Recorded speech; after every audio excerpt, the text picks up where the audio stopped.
Physics سے تعلق رکھتا ہے تو وہ کرنٹ جو اگر اوشنولوجی سے تعلق رکھتا ہے تو وہ سمجھیں گا سمندر کی جو لہریں چڑھتی ہے اور گھٹتی ہے تو وہ currents, high tides and low tides.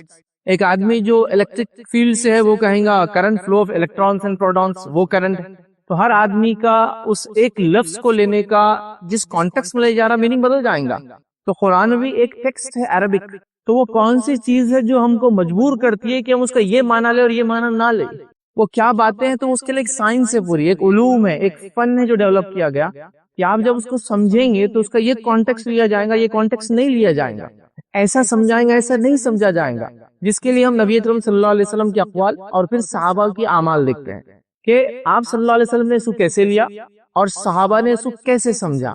اگر ہم لوگ نبی اکرم صلی اللہ علیہ وسلم کی زندگی تک بھی جا کے رک جائیں گے تو شاید اس کے اصل معنوں تک نہیں پہنچیں گے، کیونکہ صحابہ وہ جماعت تھی جو نبی سے سمجھ رہی تھی اور کبھی کبھار اس کو کوٹ کی بغیر کہ انہوں نے نبی سے سیکھا وہ عمل کر کے بتا رہے تھے، اور اس عمل کے تعلق سے ہمیں بتایا کہ انہوں نے سیکھا تھا اپنے نبی سے. تو یہ ہم کو جنریشن لینا پڑے گا. قرآن سنت جیسے صحابہ نے دین کو سمجھا، یہ طریقہ کار ہے دین کو سمجھنے کا. تو آئیے اسی علوم القرآن کا جو کانٹیکسٹ تھا لاسٹ ایئر میں نے آپ کے سامنے قرآن کا نزول، ریویلیشن، جمع اور تدوین، مطلب ریویلیشن، کلیکشن اینڈ کمپائلیشن، اس سے پورا رکھا تھا کہ کیسے آیا تھا، کیسے کلیکٹ ہوا اور پھر کیسے اس کو ایک بک فارم میں جمع کیا گیا اور بکش فارم میں ایک مصحف کی شکل میں، اور آپ اس کو دیکھتے ہیں، ایک ریفرنس بک اس کو بناتے ہیں، اس کو ریڈ کرتے ہیں اور کور ٹو کور سورہ فاتحہ سے لے کر سورہ ناس تک وہ چلتا ہے. اب اسی کانٹیکسٹ میں تھوڑا سا ہم آگے بڑھ رہے ہیں اور وہاں میں نے اور بھی کچھ باتیں لی تھی. اب وہ اس پارٹ کو چھوڑتے ایک نیا میں نے چیپٹر اس سال سوچا تھا میں آپ کے سامنے رکھوں، اور وہ تھا قرت کا چیپٹر. اور قرت سے جب ہم بات کر رہے ہیں تو آپ بولیں گے جو سامنے کھڑا ہے وہ خود کوئی قاری نہیں ہے اور قرت پہ کیا باب کیا چیپٹر لیں گے. نہیں، میں قرآن کی ڈفرنٹ قرت کیا ہوتی ہے، کیوں یہ قرت ہوتی ہے، اس کے نام سے قرت مشہور ہے، دنیا میں قرت کہاں کہاں چلتی ہے. اس لیے کہ کبھی آپ لوگ جانا ہو عمومی طور سے ہمارے پورے دنیا کے اندر ایک قرت بڑی مشہور ہے، اور وہ قرت ہے جو حرم میں ہوتی ہے، مکہ میں خاص طور سے، مدینہ میں بھی نہیں. وہ قرت اتنی مشہور ہے کہ ساری دنیا میں تقریباً، اور خاص طور سے وہ ممالک جو عربک اسپیکنگ نہیں ہے، مطلب جو عربی بولتے نہیں ہیں، تو وہ لوگ اسی قرت کو کاپی کرتے ہیں. نتیجتاً وہ ایک قرت بہت مشہور ہے، اسپیشلی انڈیا، پاکستان، بنگلہ دیش، اور وہ جتنے کنٹری جو عربک نہیں بولتے ہیں ان کی مدر ٹنگ نہیں ہے، یاد رکھیں، نہ ہی وہ ایز اے لینگویج اس کو سیکھتے ہیں. ہم لوگ اس قرت کو وہ کرتے ہیں. لیکن آپ جیسی سعودی عرب چھوڑ کے کبھی عمان چلے جائے تو آپ بولتے ہیں الگ ہی قرآن پڑھتے ہیں، یہ سورہ فاتحہ میں ایسا پڑھتے جو انڈیا میں کبھی نہیں سنا ہم نے. یا پھر کبھی قرت کرنے تو ایسے قرت کر رہے، ہم وضحا پڑھتے وہ وضحے پڑھ رہے ہیں. تو آپ بولتے ہیں کتنی غلطی کر دے، عربی معلوم ہوتے ہوئے بھی اس کو وضحا کو وضحے پڑھ رہا ہے، مطلب اس کو اتنا نہیں آتا. ہم وہ کرتے ہیں. کبھی ہم سن رہے ہیں سورہ فاتحہ مالک یوم الدین، ہم تو یہی پڑھتے ہیں نا، لیکن کچھ قرت میں آپ ملک یوم الدین پڑھیں گے تو آپ پریشان ہو جائیں گے، یہ ملک کیسا پڑھتا ہے، چینج کیسے کر سکتا ہے ورڈ کو جبکہ مالک ہے. ہم کو تو بچپن سے یہ سکھایا گیا کہ قرآن میں زیر زبر کا بھی فرق نہیں، وہ ایک کانٹیکسٹ میں محاورتاً کہا جاتا ہے کہ زیر زبر کا فرق نہیں ہے، میننگ اس میں کوئی چینج نہیں آیا ہے. بٹ قرت جو ہوتی ہے اس کے ریسیٹیشنز کی ٹائپس ہوتے ہیں، یاد رکھیں، جو مختلف ممالک میں، سوڈان آپ جائیں گے تو وہاں تھوڑا سا آپ کو الگ قرتیں ملیں گی، یمن آپ جائیں گے وہاں آپ کو قرتیں الگ ملیں گی، عمان آپ جائیں گے اس گلف کے ریجن میں تو وہاں الگ قرت ملیں گے. یو اے کی چند مساجد میں جو اگر امام سوڈانی ہو یا یمنی ہو تو الگ پڑھائیں گا، تو ہم لوگ وہاں پریشان ہو جاتے ہیں. تو یاد رکھیے بھی اس کا پارٹ ہے. اب چونکہ رمضان کا مہینہ قرآن کا مہینہ ہے تو سوچا قرآن کے بارے میں کچھ آپ کے سامنے قرت کے تعلق سے رکھوں. تو آج قرت کے چیپٹر میں دو چیزیں ہم سیکھیں گے یا میں آپ کے سامنے رکھوں گا. ایک ہم قرت دیکھیں گے، وہ ایک حروف دیکھیں گے یا حرف دیکھیں گے. جنرلی یہ دونوں ایک ساتھ سمجھے جاتے ہیں کہ ایک جیسے تھے، لیکن یہ کبھی بھی ایک جیسے نہیں تھے. حرف کیا ہوتا ہے، یا جس کو حروف کہتے ہیں اس کا پلورل جس کو کہیں گے یہ سنگولر میں. تو کیا ہوا آپ یہ سمجھیے، ہم لوگ جو جنرلی سیکھتے ہیں وہ قرتیں ہیں الگ الگ، اور قرتوں میں بہت زیادہ ڈفرنس نہیں ہوتا ہے. جب ایک آدمی کو ایک قرت سیکھ لیتا ہے تو آپ دیکھیں گے تھوڑے دن میں وہ جو ہے باقی قرتیں بھی سیکھ کر آ جاتا ہے. جو 7 موسٹ پاپولر قرتیں یا 10 موسٹ جس کو کہتے ہیں نون قرتیں ہیں، جو ہمارے پاس اتنا ہی کلیکشن ہے، 10 سے زیادہ قرتیں موجود نہیں، تو وہ سیکھ لیتا ہے. تو ایک سیکھنے کے بعد وہ باقی کی آپ دیکھیں گے فوراً ایک سال کا نیکسٹ کورس اینڈ وہ ریڈی ہو جاتا ہے کہ میں قاری ہوں اور میں سبع عشرہ جانتا ہوں. 7 and 10 جو قرتیں، مطلب 7 قرتیں جو نمازیں پڑھی جاتی ہے اور اس کی اجازت ہے، اور 3 شاذ ہے. یہ نہیں سمجھ میں آئے گا چونکہ وہاں پر جنرلی ایک قرت پہ ہی ہم کو سیکھنے میں پوری زندگی چلے جاتی ہے، اور وہ بھی ہم رائٹلی اس کو جس کو کہتے ہیں پرننسیشن نہیں کر پاتے ہیں. تو دیگر قرتیں اور وہ ساری چیزیں ہمارے لیے تھوڑا سا ایک مشکل چیز ہے، چونکہ ہم نان عربک اسپیکنگ لوگ ہیں، یاد رکھیے، تو یہ مشکل ہوتا ہے. لیکن عربس کے لیے کوئی بہت مشکل چیز نہیں ہوتی یاد رکھیے. قرت ان کا پارٹ آف لینگویج ہے. وہ جب بولتے ماں پیدا ہونے کے بعد ماں سے وہی سنتے الفاظ جو ہم زواد ادا کرنے نہ جانے کتنے دن لگتے ہیں, زبان کیسی جانا, کہاں ٹچ ہونا اور لائف گزر جاتی ہے.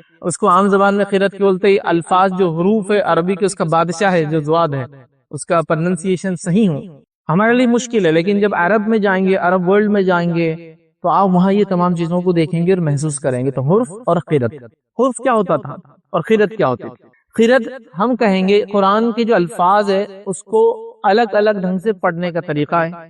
اور حرف کیا ہے معلوم آپ کو, نبی اکرم صلی اللہ علیہ وسلم پہ قرآن کہیں الفاظ کے ساتھ اترا تھا. یاد رکھیں ایک ہی آیت کئی الفاظ کے ساتھ اترتی تھی, جس کے تعلق سے آتا ہے علماء لکھتے ہیں کہ 7 تھے, یہ 7 سے کم بھی نہیں تھے کبھی اور 7 سے زائد بھی نہیں تھے.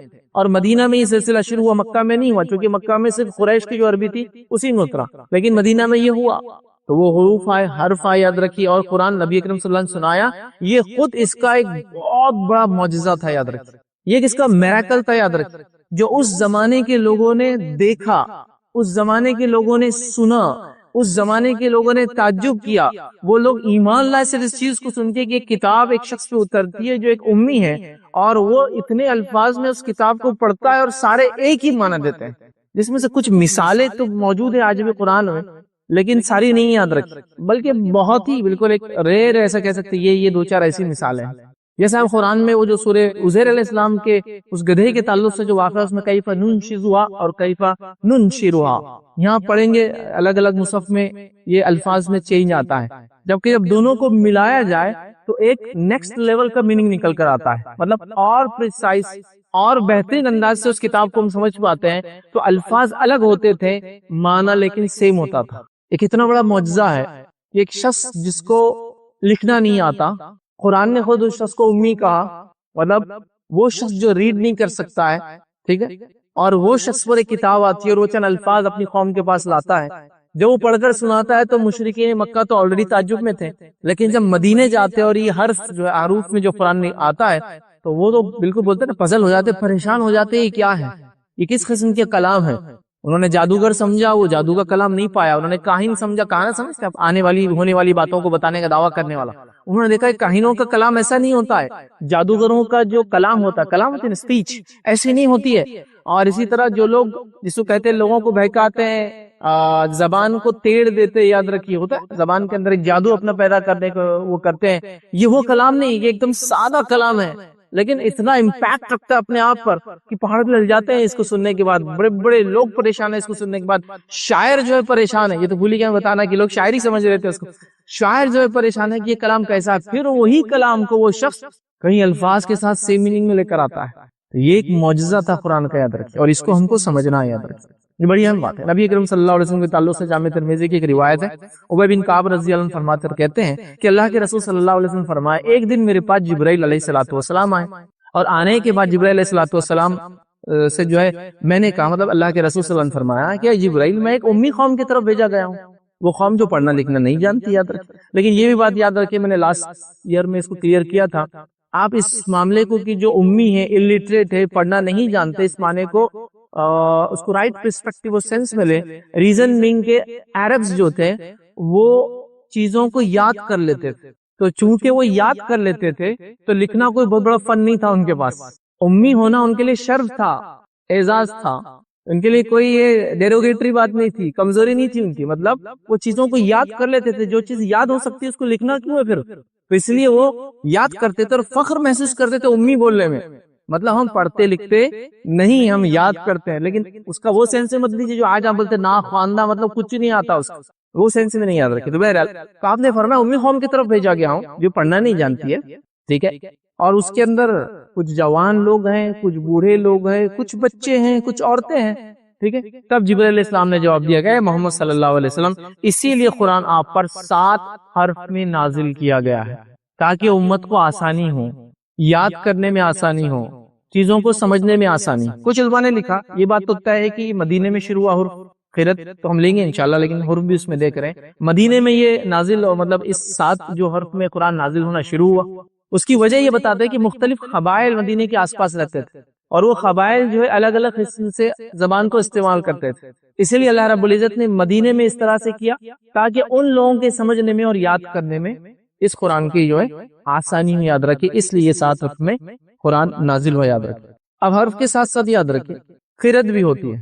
قرأت ایک بالکل مختلف چیپٹر ہے، یاد رکھے قرأت، یاد رکھیے جس کو ہم کہیں گے قرأت جو ہے اس کو قرآن کو پڑھنے کا طریقہ ہم کہیں گے، اور حرف یا حروف کی جو ہم بات کر رہے تھے اس کا میننگ تھا قرآن کو جو ڈفرنٹ الفاظ میں وہ آتا تھا، لیکن اب وہ ہمارے پاس موجود نہیں ہے۔ عثمان ابن عفان رضی اللہ عنہ نے جو مناسب سمجھا وہ حرف اس میں ایڈ کر دی، مطلب جب آیتیں جمع کی گئی جو بہتر لگا اس کو جمع کر دیا گیا۔ اس کا مطلب یہ نہیں کہ باقی قرآن ختم ہو گیا، مطلب یہ بتانے کا ہے کہ مدینہ میں ایک آیت 7 بار نازل ہو رہی ہے، 7 الگ الگ الفاظ کے ساتھ نازل ہو رہی ہے، ٹھیک ہے، لیکن جو بہتر سمجھا گیا ایک والا لے لیا گیا، باقی 6 چھوڑ دیے گئے، اس کی ضرورت نہیں تھی، اور قرآن کو اس پہ جمع کر دیا گیا لوگوں کی، یہی اب قرآن ہے۔ تو حرف آپ کو اب نہیں ملیں گے سوائے کچھ جگہ جو میں نے آپ کو مثالیں دی، کچھ جگہ آپ کو ایسا بھی دیکھنے کو ملے گا کہ اس سواد کے پیٹ میں ایک سین لکھا ہوا ہے چھوٹا سا، تو بولتے ہیں اس کو سواد سے بھی پڑھ لو، سین سے بھی پڑھ لو، دیکھا ہوگا بہت مختصر آپ کو یہ چیز ملیں گی، یاد رکھیں اس کے علاوہ آپ کو وہ چیز نہیں پائیں گے۔ اب قرأتیں لیکن الحمدللہ موجود ہیں، 7 حرف تھے تو 7 قرأتیں مشہور ہوئی، لیکن قرأتیں اس سے زائد ایک کتاب کے تعلق سے میں نے پڑھا تھا جو الازہر کے اندر ایک شخص نے لکھی ہے، میں نام بھول گیا، وہ ایک یہودی تھا، یاد رکھیں، اور اس نے کتاب لکھی تھی جس میں 25 قرأتیں جمع کی تھی، بٹ اس کا بھی پورا نسخہ ہم تک نہیں پہنچا، کافی زمانے پہلے لکھی تھی۔ اور جو اورینٹلسٹ ہوتے ہیں نا، یہ جو یہودی ہوتے ہیں جو کافی انٹرسٹ رکھتے ہیں اسپیشلی عرب ٹریڈیشنز کے اندر، اسلامک اسٹڈیز کے اندر، انہوں نے کافی محنت کی، اللہ ہدایت دے، کافی محنت کی ہے اسلام کو سمجھانے اور سمجھنے میں۔ جیسا کہ آپ دیکھیں گے کہ عربک جو حدیث ہے، حدیث کی پہلی جو جس کو کہیں گے آپ ورڈ سے سرچ کرنا چاہتے ہیں نا کوئی چیز کہ یہ ورڈ کتنے بار آیا، یہ ورڈ، اس کو معجم کہتے ہیں، تو حدیث کی پہلی معجم جو ہے ایک یہودی نے لکھا تھا جو جرمن یہودی تھا، AJ فینسنگ کے نام سے، کافی بڑی ہے، 9 بکس آف حدیث اس نے، کتب الستہ جو بخاری، مسلم، ترمذی، ابو داؤد، ابن ماجہ، نسائی، ایسے 9 بکس اس نے کلیکٹ کی تھی، اور اس میں ایک لفظ اگر آپ کو ڈھونڈنا ہے کہ انگلی کہاں آتی ہے تو پورے ریفرنسز لائے تھے اس نے، وہ معجم تھی۔ تو کافی خدمات ہیں، اللہ ہدایت دے ان لوگوں کو، کافی محنتیں کرتے ہیں۔ بہرحال کبھی کبھار اسلام کو ڈسٹارٹ کرنے کے لیے، توڑ موڑ کے پیش کرنے کے لیے، کبھی ہو سکتا ہے وہ ایک اندر سے جو چاہت ہوتی ہے اپنی نکالنے، دیکھنے اوپر رکھنے کے لیے کیا واقعی میں حقانیت اسلام میں، تو اس نے کتاب لکھی تھی، میں نے اس کا کافی زمانے پہلے پڑھا تھا، لیکن وہ بھی سیف نہیں ہو سکی، بچی نہیں، ہم تک نہیں پہنچی۔ تو قرأت کے لیے ضروری ہے کہ اس کا اوتھینٹک ہونا، مطلب اوتھینٹک سورس سے ہم تک پہنچے، یہ جاننا ہمارے لیے بہت ضروری، یاد رکھیے، جس کے لیے لوگوں نے محنت کی۔ اور 7 قرأتیں بڑی مشہور ہیں، ان ٹوٹالٹی 10 قرأتیں ہوتی ہے، جو 7 ہے وہ نماز بھی پڑھی جا سکتی ہے، باقی 3 کو شاذ کہا جاتا ہے، جس کے اندر یاد رکھیے جو مشہور قرأت ہے، یاد رکھیے جو بہت زیادہ ہمارے پاس چلتی ہے، وہ قرأت ہے، یاد رکھیے امام حفص، یاد رکھیے جس کو ہم کہتے ہیں ان حفص ان عاصم الکوفی، یہ سب سے مشہور قرأت ہے، اور یہ قرأت سب سے زیادہ لوگ کرتے ہیں، یاد رکھیے دنیا کے اندر، اور یہ قرأت 95% آف دا مسلم ورلڈ یہ قرأت کرتا ہے، اور یہ قرأت حرم میں بھی ہوتی ہے، مکہ کے اندر خاص طور سے، نتیجتاً اس کی وجہ سے قرأت کافی مشہور ہے، یاد رکھیے۔ اور اس کی دوسری وجہ حرم کے علاوہ مشہور ہونے کی یہ ہے کہ امام ابو حنیفہ رحمہ اللہ یہی قرأت کرتے تھے، اور چونکہ ان کا مسلک سب سے زیادہ لوگ فالو کرتے دنیا بھر میں، یہ قرأت سب سے زیادہ دنیا میں گئی، یاد رکھیے، اور سب سے مشہور ہے۔ یہ روایت ہے جو قاری پڑھنے سے پہلے بولتا نا کہ ان حفص ان جو ہے عاصم الکوفی، وہ پہلے بولتا ہے کہ کس کی روایت سے، کس نے اس قرأت کو جمع کیا تھا جس کو وہ آپ کے سامنے ریسائٹ کرنے والا ہے، وہ پڑھتا ہے، اس کے بعد پڑھتا ہے۔ تو یہ سب سے مشہور قرأت ہے 7 قرأتوں میں سے۔ میں قاری ان کے جو شاگرد تھے وہ کب آئے وہ ڈیٹیلز میں نہیں جا رہا ہوں، بٹ جو مشہور قرأت ہے آپ کے سامنے رکھ رہا ہوں۔ تو جو 7 میں سے سب سے مشہور قرأت ہے، پوری 7 قرأتیں ہر جگہ نہیں چلتی، بات یاد رکھے دنیا میں، اکثر قرأتیں صرف قرأت کمپٹیشن میں آپ سنیں گے یا سکھائی جاتی ہے، عام طور سے نمازوں میں یا ایسے چلن میں نہیں، یاد رکھے۔ جو چلن میں سب سے زیادہ وہ ایک قرأت ہے، یاد رکھے، جو امام حفص بن عاصم الکوفی رحمہ اللہ انہوں نے اس کو کیا تھا۔ یہ مشہور ہے اس لیے کہ حرم میں ہمیشہ سے یہ قرأت چلتی آئی ہے، اور ابو حنیفہ رحمہ اللہ جو ہے یہ بھی اسی کو پڑھا کرتے تھے، نتیجت ان کا مسلک بڑا تھا، یہ قرأت سب سے مشہور ہوئی ہے۔ ان جنرل ہر جگہ آپ کو ملیں گے، انڈیا، پاکستان اور نان عربک سپیکنگ میں تو یہ چلتی ہے۔ دوسری مشہور قرأت یاد رکھیے امام ورش سے چلتی ہے، یہ بھی امام نافع سے ہی وہ کرتے ہیں، ٹھیک ہے، امام نافع سے وہ کاپی کرتے ہیں، یاد رکھیے قرأت کو، ان کے شاگرد ہے، اور یاد رکھیے یہ قرأت بڑی مشہور ہے، اور 3% مسلم ورلڈ میں یہ قرأت چلتی ہے، 3% لوگ اس قرأت کو کرتے ہیں۔ الجیریا، مراکہ جس کو کہتے ہیں، ٹونیشیا اور سوڈان وغیرہ کے اندر یہ قرأتیں ملتی ہے، جو تھوڑی الگ ہوتی ہے، اس لیے آپ کبھی دیکھیں گے سودانی کوئی اسٹوڈنٹ جو اگر وہ کبھی حافظ ہوتا ہے، نماز پڑھاتا ہے، تو کچھ الفاظ اس کے الگ ہوتے ہیں، کبھی کبھار انڈین وغیرہ ہم پریشان ہو جاتے ہیں ایسے کیوں پڑھا اس نے، یہ الفاظ کیوں ادا کیے؟ تو وہ قرت ہوتی ہے، اس کا پارٹ ہے. تو یہ مشہور ہے، لیکن بس 3% مسلم ورلڈ میں چلتی. امام نافع سے یہ روایت کرتے، اور امام ورش کی یہ قرت ہے، یہ شاگرد امام نافع کی، یاد رکھیں. ٹھیک ہے. تیسری قرت یاد رکھیں، امام نافع کے ایک اور شاگرد امام قالون، ان سے چلتی، یاد رکھیں. وہ قرت بھی مشہور ہے، اور وہ ایک میں بھی 0.5% آف مسلم ورلڈ میں چلتی ہے. خاص طور سے لیبیا یہ کنٹری کے اندر یہی قرت چلتی ہے، مطلب وہاں کامنلی ہر مسجد میں یہی قرت کی جاتی ہے، انہی سے یہ روایت دی جاتی ہے، اور قرت بڑی مشہور ہے، یاد رکھیں. اس کے بعد امام الدوری، یاد رکھیے، یہ امام ابو عمرو کے شاگرد تھے، یاد رکھیں. ان کی قرت ہے، یہ بھی آپ سمجھ لیجئے 0.3%، 0.2% لوگوں نے الگ الگ باتیں بتائی ہے، یہ چلتی ہے. اور سودان کے پارٹ میں یہ قرت کی جاتی ہے. ٹھیک ہے. اور یاد رکھیں آخری جو ہے ابن عامر، یہ ان سے بھی قرت لی جاتی ہے. یمن کے اندر یہی قرت کی جاتی ہے. تو یمنی قرتیں آپ کو دیکھیں گے تھوڑی سی الگ ہوتی ہے، سودانی قرتیں آپ دیکھیں الگ ہوتی ہے، لیبیا میں قرت تھوڑی سی الگ ملیں گی آپ کو. اور یہ امام جہاں جا کر نماز پڑھاتے، یاد رکھیں وہاں قرت کا ڈیفرنس آپ کو ملیں گا. ٹھیک ہے. لیکن حرف کے تعلق سے وہاں پاس کوئی باتیں موجود نہیں ہیں، اس کے ڈیٹیلز بھی وہاں پاس نہیں ہے، لیکن ساتھ تھے. اور نبی اکرم صلی اللہ علیہ وسلم مدینے میں نازل ہوئے تھے، آپ نے لوگوں کو سنایا، لوگوں کی آسانی کے لیے تھے، سمجھنے کے لیے، حفظ کرنے کے لیے، اور یہ قرآن کا ایک معجزہ تھا. ٹھیک ہے. تو یہ چند باتیں تھی یاد رکھیے قرت کے تعلق سے. اب آئیے اسی چیپٹر میں ایک اور ہیڈنگ جو ایڈ کرنا چاہ رہا تھا، اور وہ ہیڈنگ بڑی امپورٹنٹ ہے، یاد رکھیے، سمجھنے کے اعتبار سے، سمجھانے کے اعتبار سے. رمضان کا مہینہ ہے تو یہ لفظ آپ سنتے ہوں گے بار بار، اور یہ علوم القرآن کا ایک پارٹ ہے. اور جنرلی ہوتا ہے کہ لوگ کافی پزل رہتے ہیں، اور کافی لوگ سوال بھی کرتے ہیں. میرے پاس کافی سوال آتے ہیں کہ قرآن میں کیا ایسی کوئی آیت ہے جو پڑھی تو جاتی ہے لیکن اب عمل نہیں ہوگا اس پر؟ مطلب ایسی آیت جو ریسیٹیشن تو ہوگا لیکن اس پہ عمل نہیں کیا جائے گا، لیکن قرت کی جائیں گی. کیا ایسی کچھ چیزیں تھی جو پہلے قرآن میں موجود تھی جو اب قرآن سے نکال دی گئی؟ مطلب نبی اکرم صلی اللہ علیہ وسلم نے پہلے رکھا اور بعد میں اس کو ہٹا دیا، کیا ایسی کوئی چیز موجود ہے؟ اس کو کہتے ہیں ناسخ اور منسوخ. اور یہ بات آپ کامنلی سنتے ہیں کہ یہ منسوخ ہو گیا، یہ طریقہ منسوخ ہو گیا، اب اپلیکیبل نہیں ہے، اب لائق عمل نہیں ہے. کامن ہوتا ہے. احادیث کے معاملے میں تو آپ بہت بار سنتے ہوں گے یہ حدیث منسوخ ہے، یہ حدیث منسوخ ہے، یہ حدیث منسوخ ہے، یہ پہلے تھا بعد میں نہیں ہوا. تو میں نے سوچا اس کے کچھ باتیں آپ کے سامنے رکھ دو، چونکہ رمضان ہے، قرآن کے تعلق سے بھی ہے، اور فردر بہت سارے لوگوں کو ایک لاسٹ ٹائم جب میں نے کچھ علوم القرآن کے چیپٹرز آپ کے سامنے رکھے تھے، کافی لوگ خوش ہوئے، اور کافی انہوں نے پھر اس میں مجھ سے کتابوں کا مطالعہ کیا، ڈیفرنٹ انہوں نے پڑھا، اور ڈیفرنٹ سائنسز جو ڈیفرنٹ ماشاءاللہ لوگوں نے بہت لکھی، یاد رکھیے بہت اچھی اچھی کتابیں مارکیٹ میں موجود ہے.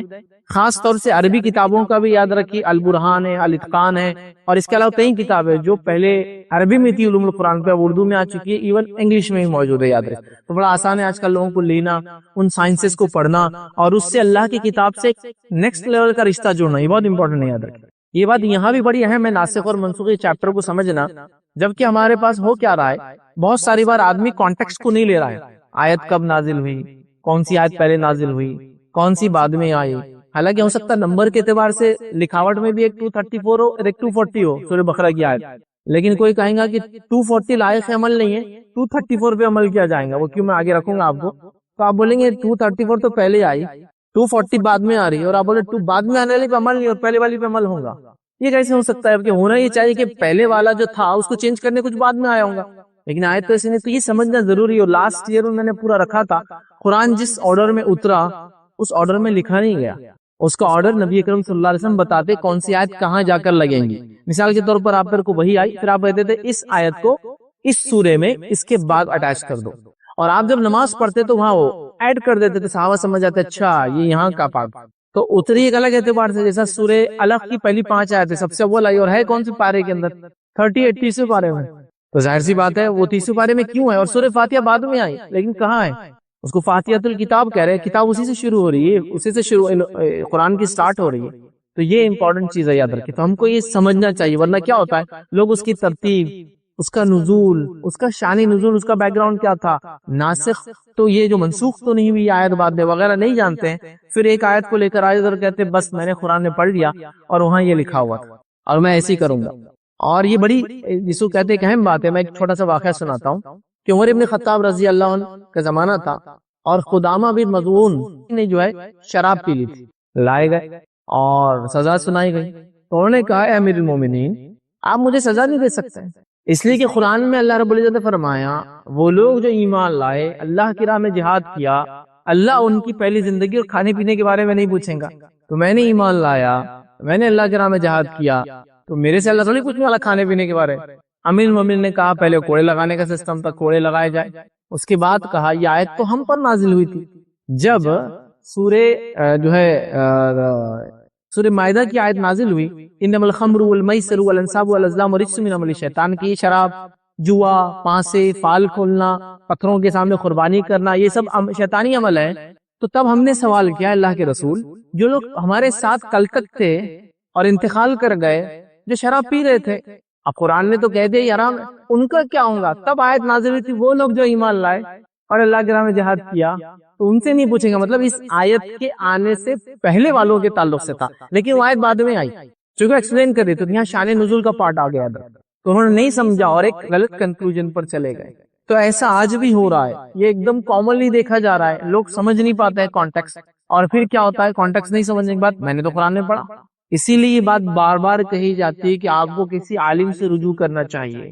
ہم لوگ علماء سے جڑے، ان سے علم حاصل کرے، ان سے چیزوں کو سمجھے، ورنہ کیا ہوگا ہر آدمی اپنے کانٹیکٹ سے ہر چیز کو لینا شروع کر دے گا، بس پھر تو ایک منمانی والا ایک معاملہ ایسا چل پڑے گا کہ لوگوں نے تو علامت قیامت کا انکار کر دیا، لوگوں نے ہر چیز کو مطلب وہ کر دیا، جہاں جو معنی تھا اس کا حقیقی معنی تھا تو اس کو جو ہے ایک جس کو کہتے ہیں ایک مزاجی معنی لے لیا، مطلب جس کو کہیں گے محاورتاً جو چیز کے میٹافوریکل میننگز لے لیے جہاں حقیقی معنی لیا جانا چاہیے تھا. ٹھیک ہے، جیسا کہ نماز قائم کرو یہ حقیقی معنی ہے اور اس کا طریقہ بھی بتا دیا گیا ہے. کچھ لوگوں نے کہا نہیں یہ میٹافوریکل سینس میں ہے، یہ مجازی ہے، مطلب یہ اللہ کی عبادت ہے، جیسے چاہو جب چاہو جہاں چاہو جتنا چاہو. تو ایسے بھی لوگ ہیں مسجد میں آتے ہیں رکعت باندھی جتنا دل پر کھڑے پیچھے چلے جاتے ہیں، پھر کوئی پکڑتا ان کو گلا، یہ کیا تماشا لگا رکھا، تو بولے قرآن میں نماز ہے، نماز کا میننگ یہ ہے، فلاں ہے، پریڈ کرو، ساتھ چلو، یہ کرتے، یہ ہوتا ہے. تو وہ سمجھنا ہے، جب قرآن نے کہا نماز تو نبی اکرم صلی اللہ علیہ وسلم پڑھ کے بتا دیا، صحابہ نے زندگی پر عمل کیا، انسٹیٹیوشن فار نماز مسجد قائم کی گئی، مؤذن اپوائنٹ کی گئے. کچھ لوگوں کے تعلق 40 سال تک وہ اذان سے پہلے مسجدوں میں کھڑے رہے. تو جب اس کا معنی یہی تھا جو آپ نے لیا آج، تو وہ لوگوں نے کیوں نہیں سمجھا جس پر یہ چیزیں اتری تھی؟ وہ لوگوں نے ہی معنی لینا چاہیے تھا کہ نماز کا نہیں، جتنے دیر کھڑے رہو مسجد میں، جتنا چاہے چلے جاؤ، سو کوئی طریقہ نہیں، کوئی تکبیر سے شروع ہوتا، کوئی تسلیم سلام پہ ختم نہیں ہوتا. تو یہ بڑا امپورٹنٹ. تو میں ایک چھوٹا سا خالی ٹچ کر رہا ہوں کیونکہ رمضان کا مہینہ ہے، یہ چیزیں سامنے آئیں گی. قرآن آپ پڑھیں گے، قرآن کو جب آپ پڑھیں گے تو کہیں کی جگہ یہ الفاظ آئیں گے کہ یہ منسوخ ہو چکا ہے، یہ احکام پہلے تھے، فلاں چیز پہلے آئی تھی اب یہ نہیں رہی، فلاں چیز پہلے تھی قرآن میں اب قرآن میں نہیں لیکن لائق عمل ہے. تو آدمی کنفیوز ہوتا ہے ایسے کیسے ہو سکتا ہے، کیا ہو سکتا ہے. تو لاسٹ ایئر میں نے جو ایک لیکچر لیا تھا اس کو اگر آپ تھوڑا سا، اگر کچھ لوگ ہوں گے تو ایسے سارے لوگ نہیں دیکھ رہے مجھے، تو میں نے یہ بات بتائی تھی کہ اللہ نے جو وحی نازل کی، ایک تلاوت ہوتی ہے اور ایک وحی کی تلاوت نہیں ہوتی. بس وحی کے دو اقسام ہیں، ایک مطلوع اور غیر مطلوع. جس کی تلاوت ہوتی ہے وہ قرآن ہے، اور وحی کی ایک اور قسم اس کی تلاوت نہیں ہوتی ہے لیکن وہ بھی وحی ہے. وہ کیا ہے؟ احادیث. وہ بھی وحی ہے، وہ بھی وحی ہے، وہ اللہ کی طرف سے من جانب اللہ. اس کو اللہ کیوں لکھا گیا؟ کیونکہ چوائس آف ورڈ نبی اکرم صلی اللہ علیہ وسلم کو دیا گیا تھا، میننگ اللہ کی طرف سے تھا لیکن چوائس ان کی ہوتی تھی کہ جو الفاظ آپ کرنا ہے. قرآن چوائس آف ورڈ بھی اللہ کی طرف سے، میننگ بھی اللہ کی طرف سے. احادیث چوائس آف ورڈ نبی اکرم صلی اللہ علیہ وسلم کے، میننگ اللہ کی طرف سے ہوتے تھے. میسج کرنا ہوتا تھا کہ نماز کا اول وقت یہ آخر وقت یہ ہے، حدیث کے اندر پورا بتایا گیا اول یہ آخر یہ، یہاں سے لے کر یہاں تک پڑھ سکتے ہیں. چوائس نبی اکرم صلی اللہ علیہ وسلم کے ہوتے تھے کہ دیکھو ایسا کیا کرو، فلاں کیا کرو. تو یہ بات آپ سمجھیں، ٹھیک ہے. تو آپ ناسخ اور منسوخ یاد رکھیے، ایک امپورٹنٹ چیپٹر ہوتا ہے علوم القرآن میں، آپ کی عام زندگی میں بھی کام آئیں گا. تفسیری کوئی بھی کتاب پڑھیں گے تو یہ منسوخ ہو گیا ہو، آپ بولے منسوخ کیا رہتا ہے، یہ ختم کر دیا گیا. تو سوال آتا پہلے کیوں لایا گیا؟ یہ امت کی آسانی کے لیے یاد رکھیے اللہ رب العزت نے قرآن کو نازل کیا، کچھ احکامات کو پہلے دیے اور بعد میں ان کو ہٹا دیا. یاد رکھیں یہ ایسا ہوا ہے. قرآن کا کچھ پارٹ نازل ہوتا تھا اور نبی اکرم صلی اللہ علیہ وسلم کے زمانے میں وہ ختم کر دیا جاتا تھا، بھلا دیا جاتا تھا. سورہ فرقان کے تعلق سے ایک مشہور واقعہ ہے، ایک صحابی رات میں سورہ فرقان پڑھ رہے تھے، سورہ فرقان پڑھی اور جو اب جہاں تک آئے تھے اس کے آگے نہیں بڑھ پائے، پریشان ہو گئے کہ میں بھول کیسے گیا. پھر وہ اپنے گھر سے نکلے، دوسرے صحابی کے پاس گئے، کہا کہ میں رات تلاوت کر رہا تھا، اس سے آگے کا حصہ یاد ہی نہیں آتا ہے مجھے، میں بھول کیا ہوں. تو کہا اچھا انہوں نے پڑھنے کی کوشش کی، کہا مجھے بھی نہیں یاد آتا اس کے آگے کا حصہ. وہ نبی اکرم صلی اللہ علیہ وسلم کے پاس گئے کہ اللہ کے رسول ہم پڑھ رہے تھے، ہم یہاں سے آگے بڑھ نہیں پا رہے. تو نبی اکرم صلی اللہ علیہ وسلم نے فرمایا یہ اس کے بعد کا حصہ مجھے بھی بلا دیا گیا ہے، بلا دیا گیا. یہ کا ایک سب سے مطلب اس کے نیڈ نہیں تھی، احکامات آئے، سوسائٹی نے ریفارم کر لیا، اب اس کی ضرورت نہیں. جو قیامت تک کے لیے ہونا تھا وہ باقی آج بھی یاد رکھے، کتابی شکل میں ہمارے پاس تو ریفارم آتے رہے. یاد رکھے کچھ ایسی باتیں بھی آئی جو پہلے آئی، آج بھی تلاوت ہوتی ہے لیکن اس پہ عمل نہیں کر سکتے آپ. جیسا مثال کے طور پر میں نے دیا سورہ بقرہ سورہ آیت نمبر 234 235 یاد رکھیں. اس کے اندر یاد رکھیے لوگوں کے تعلق سے احکام ہے اور اس میں یاد رکھیے عدت کا پیریڈ ہے کہ ایک خاتون جو ہے کتنی دیر جو ہے انتظار کریں گی شوہر کے انتقال کے بعد. 240 نے کہا کہ وہ 1 سال انتظار کریں گی پھر نکاح کریں گے. اب 234 نے کہا وہ 4 مہینے 10 دن انتظار کریں گی پھر نکاح کر سکتے. تو ایک ہی مسئلے کے بارے میں 2 آیتیں قرت دونوں کی ہوتی ہے, قرآن میں موجود ہے آج بھی, لیکن عمل کے اعتبار سے ایک پہ عمل ہوگا اور وہ ہوگا 234 پہ ہوگا. یاد رکھیے عمل 240 پہ نہیں ہوگا. 240 1 سال کی مدت دیتی ہے اور 234 4 months and 10 days. تو دیکھیے دونوں باتیں قرآن میں ہیں لیکن لائق عمل ایک ہے. تو اب کون بتائیں گا کہ جو 240 ہے یہ منسوخ ہے اور 234 پر عمل ہوگا. اور بھی ایسی چیزیں یاد رکھیے, سزاؤں کے تعلق سے اور بھی چیزیں, وقت ہوتا تھا میں اور ساری چیزیں ایکسپلینیشن کرتا. تو یہ ساری چیزیں بھی ہم کو سیکھنا, قرآن کے علوم کو سمجھنا بھی ضروری. یاد رکھیے اب ناسخ اور منسوخ کیا ہوتا ہے بہت شارٹ میں آپ کو بولتا ہوں, میں ڈیٹیلز میں نہیں جاتا ہوں. کہ نسخ یہ کانسیپٹ ہے, اس کا معنی ہوتا ہے ٹو ریموو, ہٹا دینا, ٹو ایبولش, ختم کر دینا, ٹو ایبروگیٹ, ٹھیک ہے, to replace, to supersede, to change, یہ ہوتا ہے نسخ کا معنی, بدل دینا. تو یہ ہے کانسیپٹ. اور ناسخ جس نے بدلا, منسوخ جس کو بدلا. مطلب ایک حکم تھا کہ تم یہ کرو, دوسرے حکم نے کہا یہ مت کرو, تو جو مت کرو ہے وہ منسوخ, جو کرو ہے وہ ناسخ, جو وہ عمل ہے وہ نسخ. وہ کانسیپٹ نسخ کا ہوتا ہے. اور ایک آیت نے دوسری آیت کو ختم کر دیا, تو جو بعد میں آ کے پہلی آیت کو ختم کرتی ہے, بعد میں جو آتی ہے وہ ناسخ کہلاتی ہے. اور جو ختم جس کو کیا اس نے چینج کر دیا اس کو منسوخ کہتے ہیں. منسوخ لفظ تو بہت کامن سنا, یہ آیت منسوخ ہے مطلب لائق عمل نہیں ہے. تو جب بھی آپ یہ پڑھے یہ حدیث منسوخ ہے, یہ آیت منسوخ ہے, تو فوراً کوشچن آنا چاہیے اس کا ناسخ کہاں ہے, کس چیز نے اس کو ختم کیا. جیسا میں کہوں کہ اب یہ پرنسپل صاحب کا یہ آرڈر تھا کہ ڈریس کوڈ ایسا ہوگا, اب چینج ہو گیا, تو آپ بولیں گے وہ چینج آرڈر کہاں ہے ڈریس کوڈ کے. یہ تو ٹھیک ہے آپ نے بول دیا یہ منسوخ ہے یہ آرڈر, تو وہ جس نے اس کو ختم کیا وہ آرڈر کہاں ہے. تو قرآن میں بھی آیتیں آتی تھی صحابہ کی سہولت کے اعتبار سے, ماحول کے اعتبار سے, حالات کے اعتبار, جیسا شراب کا حکم دھیرے دھیرے دھیرے کر کے شراب حرام کی گئی نا, بہت دھیرے دھیرے. اس کے بعد احکام ایک کے بعد ایک آتے رہے, یاد رکھے. اس کے بعد آخر میں آیا کہ اس سے بچو اگر تم فلاح پانا چاہتے ہو, تو لہٰذا ایک کے بعد ایک کام آئے. بلکہ پہلے آیا کہ اس میں نفع کم اور نقصان زیادہ ہے, پھر آیا نماز کی قریب مت جاؤ, اور پھر آیا کہ یہ شیطانی عمل ہے. تو اسٹیپ وائز آتے تھے, آیتیں ایسی آتی تھی تاکہ صحابہ کو سہولت ہو دین کو سمجھنے میں, دین پر عمل کرنے میں. پھر اللہ چیزوں کو چینج کر دیا کرتا تھا. یاد رکھیں تو یہ بولتے ہیں ناسخ اور منسوخ کا کانسیپٹ ہے. یاد رکھیں تو منسوخ مطلب وہ چیز جس پہ عمل اب نہیں ہوگا. اور کیوں عمل نہیں ہوگا, کیونکہ ایک ناسخ ہے اس کا, مطلب کسی نے اس کو چینج کر دیا. یاد رکھیں تو منسوخ جو گیا, ناسخ جو بعد میں آیا. منسوخ جو ختم ہو گیا, ناسخ جس نے ختم کیا. منسوخ جو اب چینج ہو گیا, ناسخ جس نے اس کو چینج کیا. تو جب بھی ہم ناسخ یا منسوخ کی بات کریں گے 2 احکام اس میں شامل ہوں گے. 2 مطلب ایک جو پہلے تھا اور ایک جو بعد میں آیا. اور ہمیشہ یاد رکھیں پہلے والے کو بعد والا چینج کریں گا. پہلے سے ایک احکام آیا تھا, بعد والا چینج کرے گا. جیسے کہ سورہ بقرہ سورہ نمبر 240 آیت نمبر 1 سال تک عورت انتظار کرے نکاح کے لیے شوہر کے مرنے کے بعد. سورہ بقرہ آیت نمبر 234 جس کے اندر ہے کہ 4 مہینے 10 دن انتظار کریں گے. اب یہاں ایک آپ کو کوشچن آ سکتا ہے کہ میں بول رہا ہوں جو بعد میں آیا وہ پہلے کو چینج کریں گا, لیکن 240 تو بعد میں لکھی ہوئی ہے اور 234 تو پہلے لکھا ہوا ہے, اور آپ بول رہے کہ 240 کو 232 نے چینج کیا. جو نازل ہونے کے اعتبار سے بعد میں آیا, لکھے جانے کے اعتبار سے نہیں. لکھے جانے کی ترتیب الگ تھی, قرآن کے نازل ہونے کی ترتیب الگ ہوتی. سورہ بقرہ بعد میں نازل ہوئی, لکھی گئی 2nd نمبر پہ. سورہ فاتحہ بعد میں نازل ہوئی, لکھی گئی 1st نمبر پہ. اور کچھ صورتیں جو ایک دم ابتدا میں ہوئی, سورہ عصر ہے, اور اس کے بعد جو ہے سورہ الق کی کچھ آیت ابتدائی, کتنے سٹارٹ میں آئی نا ایک دم, لیکن لکھی کہاں جاتی ہے ایک دم اینڈ میں. یاد رکھیں تو اترنے کے اعتبار سے یاد رکھیں جو قرآن نازل ہوا, یاد رکھیں اس اعتبار سے جو بعد میں آیا. اور 2 احکام ایک ہی بات کرتے ہیں. ایسا عورت کا شوہر انتقال کر جائے تو کتنے دن انتظار کرے, اور 2 الگ الگ باتیں آ رہی ہیں, 4 months and 10 days and 1 year. تو یہاں دیکھا جائے گا بعد میں کون سا آیا, تو ہمیں پتہ چلتا ہے شان نزول کے اعتبار سے بعد میں 234 میں آیا, جس کی وجہ سے اب سارے لوگ یہ کہتے ہیں کہ عورت کی عدت کتنے دن ہے انتقال کیا شوہر کے, 4 months and 10 days, جو کہ لونار کیلنڈر کے اعتبار سے ہوتے. یاد رکھیں ٹھیک ہے. تو یہ ناسخ اور منسوخ تھا مختصر جو میں نے آپ کو سمجھایا. اب کون سی چیز کس کو ختم کر سکتی ہے, تو یاد رکھیے قرآن اور سنت ہی ایک دوسرے کو ختم کر سکتے ہیں, دوسری کوئی چیز ان کو ختم نہیں کر سکتی.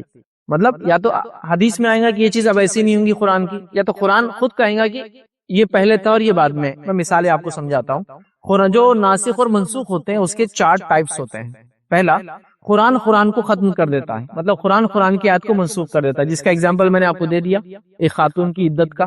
سیکنڈ ہوتا ہے قرآن سنت کو منسوخ کر دیتا ہے، سنت بھی وہی ہے نا، اس کو منسوخ کرتا ختم کر دیتا ہے۔ اس کی مثال دوں آپ کو، نبی اکرم صلی اللہ علیہ وسلم اور صحابہ 17 منتھس تک کدھر نماز پڑھتے تھے؟ کدھر دیکھ کر؟ مسجد اقصیٰ کی طرف۔ یہ قرآن میں تھا؟ نہیں تھا، یہ نبی اکرم صلی اللہ علیہ وسلم کی حدیث میں تھا۔ اس کے بعد کیا ہوا؟ قبلہ بدل دیا گیا۔ سورہ بقرہ آیت نمبر 144 میں اللہ نے کہا اب تم جہاں کہیں بھی رہو، مسجد منہ کدھر کرو؟ اپنا چہرہ مسجد حرام کی طرف۔ یہ آیت قرآن میں آئی، لیکن 17 منتھس تک جو نماز مسجد اقصیٰ کی طرف ہوئی وہ کس نے حکم دیا تھا؟ نبی اکرم صلی اللہ علیہ وسلم۔ تو قرآن نے اس حکم کو ختم کر دیا۔ اب کوئی مسجد اقصیٰ کی طرف دیکھ کے نماز نہیں پڑھ سکتا ہے۔ ہاں کسی کو بھول جائے، معلوم ہی نہ ہو قبلہ کدھر ہے، نماز کا ٹائم جا رہا ہو، تو ایک الگ بات ہے، جہاں اس کو بہتر لگے گیس کرے۔ آج کل تو ماشاءاللہ اتنا آسان ہے قبلہ ڈائریکشن معلوم کرنا، پہلے بڑا مشکل تھا، تو وہ کل ایک الگ بات۔ تو یہ آپ کو اگزامپل مل گیا کہ قرآن نے کیا کیا؟ سنت کو ختم کر دیا۔ اب اسی طرح سنت قرآن کو بھی ختم کر دیتی، منسوخ کرتی ہے۔ سنت بھی قرآن کو، چونکہ دونوں وہی ہے نا، تو ایک وہی دوسری وہی کو منسوخ کر سکتی۔ میں اگزامپل اس کا سمجھانے دیتا ہوں۔ سورہ بقرہ کی آیت نمبر 180 میں اللہ نے فرمایا کہ کوئی انسان کو موت کا ڈر ہو یا وہ کہیں سفر پر جا رہا ہو تو وصیت لکھ لیا کرے، کس کو کتنا ملے گا۔ تو پہلے لوگ وصیت لکھتے، بیوی کو اتنا، بیٹے کو اتنا، فلاں اتنا، ادھار اتنا، وہ لکھ لیا کرتے۔ بعد میں جو ہے نبی اکرم صلی اللہ علیہ وسلم نے حدیث میں فرمایا اور کہا وارث کو وصیت نہیں ہوتی۔ کیا فرمایا؟ وارث کو وصیت نہیں ہوتی، اور وارث کو فکس حصہ ملتا ہے۔ وارث کون کون ہوتے ہیں معلوم آپ کو؟ والدین، ولدین اور زوجین، یہ ایک دوسرے کے وارث ہوتے ہیں۔ والدین ماں باپ، ولدین بیٹا بیٹی، اور زوجین میاں بیوی، وارث ہوتے ہیں ڈائریکٹ۔ یہ نہ ہونے کی صورت میں پھر ادھر ادھر جاتا ہے ورثہ ترکہ، یہ ہو جائے تو کسی کو نہیں ملتا ہے۔ پھر ماں باپ ہے، بیٹا بیٹی ہے، اور اگر جس کو کہیں گے شوہر بیوی سے کوئی مرا تو یہ دونوں کو ہی ملتا ہے۔ اب بھائی کو بہنوں کو نہیں جائیں گا کسی کو بھی، ریزن کی حیات، تو یہ مین ہوتے ہیں جن کو وراثت ملتے ہیں۔ لیکن پہلے زمانے میں ایسا تھا، جب قرآن نے کہا وصیت کر دو تو صحابہ بیوی بچوں کو وصیت کرتے تھے۔ بعد میں قرآن نے بیوی کا فکس حصہ دے دیا، بچوں کا فکس حصہ بتا دیا، لڑکوں کا فکس حصہ بتا دیا، لڑکیوں کا فکس حصہ بتا دیا، 2 لڑکیاں ہو تو کیا ہوگا، 3 ہو تو کیا ہوگا، پورے مسائل دے دیے۔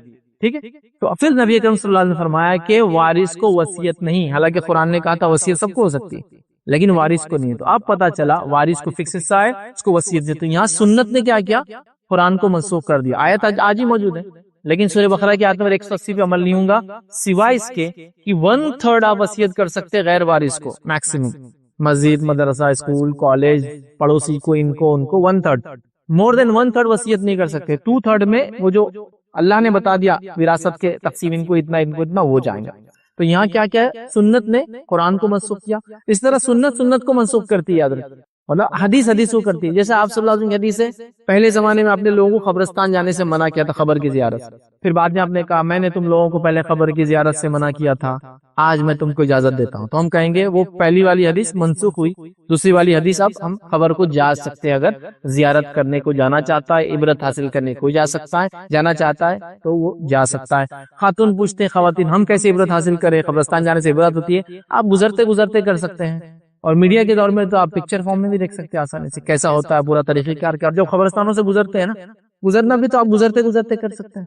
ٹھیک ہے، تو بہرحال پہلے اجازت نہیں تھی، بعد میں اجازت دی گئی، تو وہ حدیث ختم ہو گئی۔ تو یہ ناسخ اور منسوخ کا کانسیپٹ ہے، یاد رکھیے۔ اب نسخ کے کچھ ٹائپس ہوتے، خالی ایکسپلین کرتا ہوں بہت مختصر سے۔ نسخ الحکم و تلاوہ، اس کا معنی ہوتا ہے ابھی حکم بھی قرآن میں نہیں ہے اور تلاوت بھی نہیں ہوتی اس کی۔ کچھ ایسی چیزیں جو عمل نہیں ہوگی لیکن قرآن میں لکھی ہوئی ہے، لیکن نسخ کی قسم کیا ہوتی ہے؟ پہلے وہ قرآن میں تھا، اب نہ وہ قرآن میں نہ اس کو پڑھا جاتا ہے۔ مطلب پہلے کبھی قرآن میں وہ بات تھی۔ اس کے تعلق سے ماں عائشہ کی ایک مشہور روایت ہے، وہ فرماتی پہلے یہ قرآن میں تھا کہ 10 بار اگر کوئی بچہ کسی خاتون کا دودھ پی لے تو رضاعت قائم ہو جاتی ہے۔ بعد میں اس کو قرآن سے نکال دیا نبی اکرم صلی اللہ علیہ وسلم نے، اور حدیث میں حکم آج ہی موجود ہے، لیکن 10 کا نہیں ہے، 5 کا ہے۔ 5 بار کوئی بچہ کسی خاتون کا دودھ پی لے 2 سال کی عمر سے پہلے تو وہ اس کی ماں بن جاتی ہے، اس کا شوہر اس کے باپ جیسا ہو جاتا ہے، اس کی بیٹیاں اس کی سگی بہنوں جیسی ہو جاتی، اس کے بیٹے اس کے سگی بھائی جیسے ہوتے ہیں، اس کا بھائی اس کا سگا ماموں جیسا ہو جاتا ہے، اس کے والد کا سگا چچا جیسا ہوتا ہے، لیکن وراثت میں حصہ نہیں ہوتا، بس یاد رکھیں۔ باقی سب ریئل رشتے، بلڈ جو رشتے قائم کرتا ہے، دودھ فاسٹر شپ بھی وہی رشتے قائم کر دیتی ہے، یاد رکھیں۔ دودھ شریک اس کو بولتے بھائی اور بہن۔ آج کل تو یہ کانسیپٹ نہیں ہے، پرانے دادا دادی کے زمانے آپ نے سنا ہوگا ہمارے دادی کی دودھ شریک بھائی تھے، اس کا پورا رشتہ بالکل ماموں جیسے ہی ہوتا تھا مانتے تھے لوگ. تو وہ بڑا اہم رشتہ ہے. منہ بولے رشتوں کی کوئی اہمیت نہیں ہے, خونی رشتے اور دودھ شریک رشتے. تو یہ پہلے قرآن میں تھا, بعد میں نکال دیا. تو اب اس کی تلاوت بھی نہیں ہوتی, مطلب قرآن میں ہے بھی نہیں, اور یہ حکم بھی باقی نہیں. اب 10 والا نہیں, اب کون سا حکم ہے؟ 5 والا. دوسری قسم ہے نسخ الحکم دون التلاوہ. حکم ختم ہو گیا لیکن تلاوت آج بھی ہم کرتے ہیں. قرآن میں آیت آج بھی موجود ہے, جس کی مثال میں نے آپ کو ابھی دی تھی, سورہ بقرہ آیت نمبر 240. کسی خاتون کا شوہر انتقال کر جائے تو 1 ایئر تک ویٹ کریں گے. حکم آج ہی موجود ہے, تلاوت ہوتی ہے لیکن عمل نہیں ہوگا. تیسری اس کی ٹائپ ہے نسخ التلاوہ دون الحکم, مطلب تلاوت ختم ہو گئی, حکم آج ہی باقی ہے. مطلب پہلے قرآن میں تھی وہ آیت, قرآن سے نبی اکرم صلی اللہ علیہ وسلم نے کہا اس کو نکال دیا جائے, تو تلاوت تو ختم ہو گئی اس کی, مطلب ہم قرآن میں نہیں پڑھتے اس کو آج, لیکن اس کا حکم آج بھی جاری ہے. اور اس کی مثال میں دیتا ہوں, جو شخص زنا کر لے اور شادی شدہ ہو تو اس کو سٹوننگ کرتے ہیں, سنسار کرتے ہیں. پہلے یہ قرآن میں تھا, پھر قرآن سے نکال دیا گیا, حکم آج ہی باقی ہے لیکن سزا یہی آج بھی. دیکھیے غیر شادی شدہ لوگ زنا کریں گے کوڑے لگیں گے, شادی شدہ لوگ زنا کریں گے سنسار کیا جائیں گا. حکم آج بھی, حکم آج بھی یاد ہے, لیکن قرآن میں نہیں. تو پہلے یہ قرآن میں ہوا کرتا تھا, تو آج تلاوت تو نہیں ہوتی حکم, لیکن یہ بات آج بھی باقی ہے. کیونکہ بہت سارے لوگ یہ کہتے ہیں, میں نے یہ سنا بھی ہے, جو بات صرف قرآن میں اس پہ عمل کرنا ہے, اس کے بعد کچھ بھی نہیں ہے اس کے علاوہ. یہ ساری چیزیں ہے یاد رکھیں, چونکہ وہی کے 2 قسمیں ہم مانتے ہیں اور دونوں پہ ہمارا ایمان ہے. کچھ لوگ ایسا بھی سوال کرتے ہیں, کیسا سوال ہوتا ہے ان کا؟ دیکھو ایک چیز بڑی اور ایک چیز چھوٹی ہے, تو چھوٹے سے بڑے کو سمجھ سکتے ہیں کیا آپ؟ کیا بڑے سے چھوٹے کو سمجھیں گے؟ ایسے بھی سوالات میں نے سنے. مطلب قرآن ہے اور سنت ہے, سنت چھوٹی ہے قرآن بڑا ہے, وہی بولیں گے ہاں قرآن وہی ہے اور اللہ کا کلام بڑا, تو چھوٹے سے بڑے کو سمجھ سکتے ہیں کیا آپ؟ وہ اس طرح کے سوال کریں گے. لیکن ایک بنیادی سوال آپ سوچے اور غور کریں, میں آپ کو بول رہا ہوں, یہ کس نے بتایا کہ یہ قرآن ہے اور یہ سنت ہے؟ مجھے بولیے آپ سب سے پہلے, یہ کس نے بتایا؟ وہ جس نے بھی بتایا وہ حدیث ہی تھی نا, کسی کے منہ سے نکلا تھا یہ قرآن ہے, وہ بن گئی حدیث, اور پھر وہ قرآن بنا. یہ قرآن نہیں ہے, کسی کے منہ سے نکلی تھی بات, وہ خود ایک حدیث تھی. تو جو لوگ اس طرح سے کرتے ہیں کہ نہیں بڑی چیز کو چھوٹی چیز سے نہیں سمجھ سکتے, وہ سمجھ نہیں پا رہے. قرآن گائیڈ بک, سلیبس, نبی اکرم صلی اللہ علیہ وسلم ٹیچر اس سلیبس کو سمجھانے والے, اور صحابہ فرسٹ اسٹوڈنٹس جس نے فرسٹ ٹیچر سے سیکھا. یہ بات سمجھیے آپ. تو اسی لیے ہم بات کرتے ہیں نا ہمیشہ قرآن و سنت صحابہ کا فہم, تو قرآن ایک سلیبس بک ہے, اسٹوڈنٹ سے بول کے اس طرح سمجھا رہا ہوں.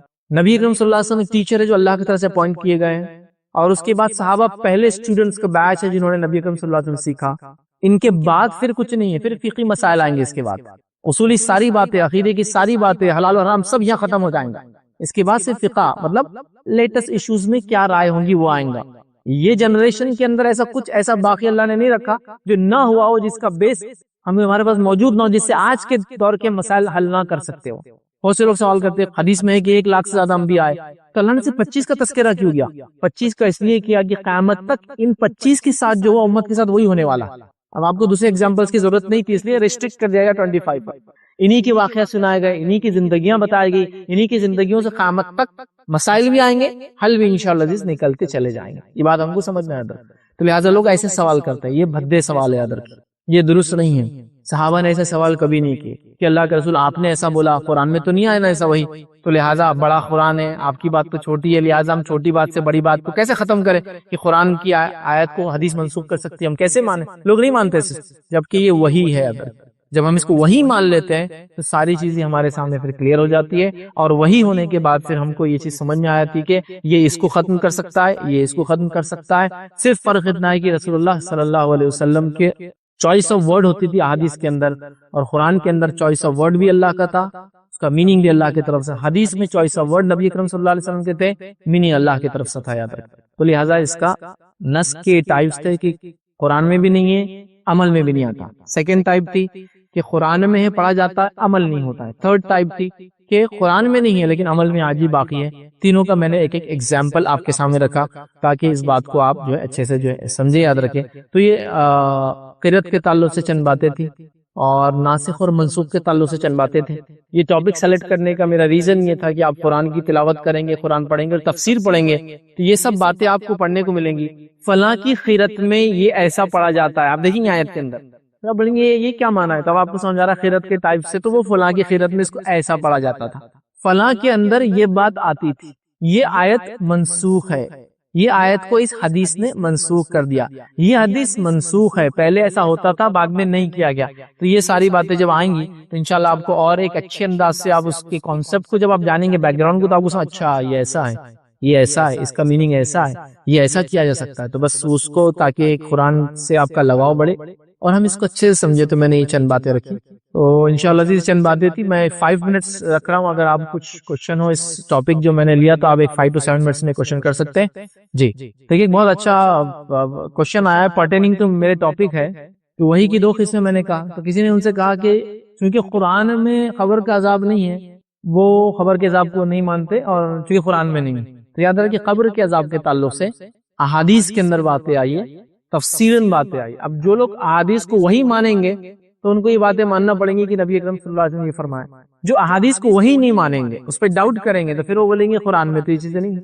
نبی اکرم صلی اللہ علیہ وسلم نے ایک حدیث میں فرمایا, تم لوگ میری بات کو یاد رکھو, ایک زمانہ آئیں گا لوگ تکیوں پر ٹیک لگا کر بیٹھیں گے اور تم سے کہیں گے جو قرآن میں ہے وہ حلال ہے, وہ حلال ہے, جو قرآن میں حرام ہے وہ حرام ہے, اس کے علاوہ کوئی چیز حرام نہیں اور کوئی چیز حلال نہیں. لیکن یاد رکھو, جو بات میں نے کہی حرام اور جو بات میں نے کہی حلال, وہ ویسے ہی حرام اور حلال ہے جیسے قرآن کا کہا کہ حلال اور حرام ہے.